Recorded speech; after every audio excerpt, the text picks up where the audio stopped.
Hello, welcome to Easy Internet. If your Valorant screen gets stuck when you're trying to launch the game, maybe it freezes on startup or just won't load properly, this video will walk you through two quick and easy fixes that usually solves this problem for good.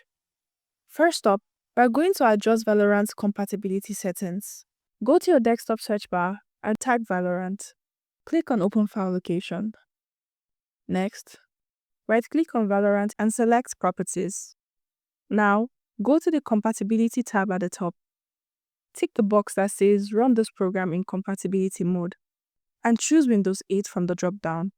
Then, just below that, tick Disable Full Screen Optimizations and run this program as an administrator. Click Apply, then OK.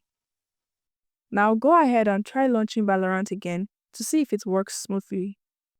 If it still gets stuck, no worries, let's try another fix.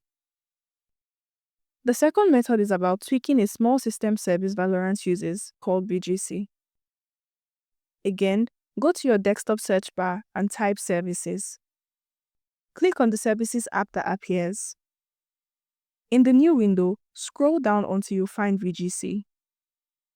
It should be somewhere near the bottom. I currently do not have it on my Services app, but I'll show you using a different app. Right-click on VGC and select Properties. In the Startup Type drop-down, change it from Manual to Automatic. Click Apply and then OK. Once that's done, restart your PC.